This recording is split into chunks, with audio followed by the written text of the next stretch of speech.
मित्रांनो नमस्कार. मी राजभोगले राहणार कोठाळा तालुका अंबड जिल्हा जालना. आज तुम्हाला माझा स्वतःचा चेहरा नाही दाखवणार.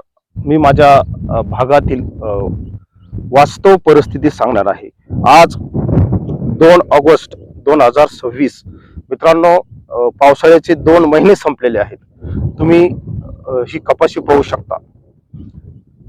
हे चित्र तुमच्या डोळ्यासमोर आहे. यामध्ये मित्रांनो कुठेही आपण डुप्लिकेटपणा दिसत नाही की खरोखर मित्रांनो आमच्या भागात अतिशय अतिशय अल्प पाऊस आहे. तुम्ही ही कपाशी पाहू शकता.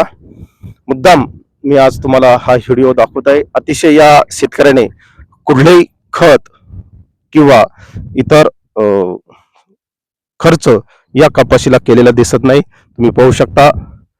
अतिशय भयानक अशी अवस्था आमचे गाव कोठाळा तालुका अंबड जिल्हा जालना आणि आमच्या परिसरात एकूणच गोंदी मंडळ असेल, तीर्थपुरी असेल, वडीगुद्री असेल, शहागड असेल, या भागात अतिशय कमी पाऊस झालेला आहे. तुम्ही पहा, या माणसाने आपल्या या शेतकरी बांधवांनी खुरपाचे सुद्धा सोडून दिलेले आहे.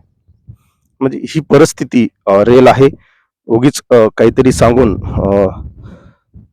शेतकऱ्यांची दिशाभूल करायची. आणि मित्रांनो, महाराष्ट्रात विशेषतः मराठवाड्यामध्ये पावसामध्ये प्रचंड प्रमाणात तूट आहे हे आपण सातत्याने सांगितलेले आहे. या वर्षीचं जे वर्ष आहे 2026 हे अल्निनोचं वर्ष आहे आणि या कारणाने सरासरीपेक्षा निश्चित पाऊस कमी हा देशासह राज्यात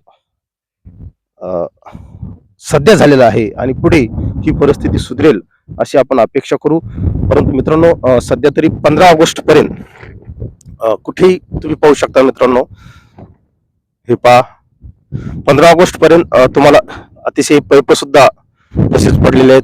सिंचनासाठी सुविधा सुद्धा नाही. इतकी वाईट अवस्था मित्रांनो आमच्या भागातील शेतकऱ्याची झालेली आहे. नवे नवे मराठवाड्यातील संपूर्णच भागाची ही परिस्थिती आहे. काही थोडका मोजका भाग जर सोडला तर बहुतांश ठिकाणची परिस्थिती ही अतिशय वाईट आहे. हे तुम्ही पहा मित्रांनो. पहा ही कपाशी इतकं तण आहे की या शेतकऱ्यांनी काहीच करण्याचा प्रयत्न केलेला नाही. कारण खर्च करण्याची ऐपत किंवा कुवत अशा निसर्गापुढे तो हतबल झालेला आहे. तुम्ही पाहू शकता. ही जी ऊस दिसत आहे समोरची मित्रांनो, हे 8-8, 9-9 महिन्याची ऊस आहेत. खरं तर हे ऊस अतिशय प्रचंड असायला पाहिजे होते, परंतु आज गुडघ्यापेक्षा जास्त ऊसाची सुद्धा वाढ झाली नाही. त्यामुळे हे सर्व चित्र मित्रांनो बदलावं अशी आपण अपेक्षा करू. परंतु येणाऱ्या 15 ऑगस्ट पर्यंत तरी सध्या जोरदार पाऊस नाही. हे मी तुम्हाला यापूर्वी सुद्धा सांगितलेलं आहे. कालच्या सुद्धा व्हिडिओमध्ये सांगितलेलं आहे. आजही सांगत आहे. तुम्ही पाहू शकता. हे पहा, अतिशय वाईट अशी परिस्थिती आहे मित्रांनो. सत्य परिस्थिती आपल्या भागातील सांगत चला. निश्चित चांगला पाऊस पडावा, धनधान्य यावे हे माझ्यासारख्या तमाम शेतकरी बांधवांना वाटते. परंतु परिस्थिती तशी बनत नाही. त्याला आपण काही करू शकत नाही. शेवटी हा निसर्ग आहे.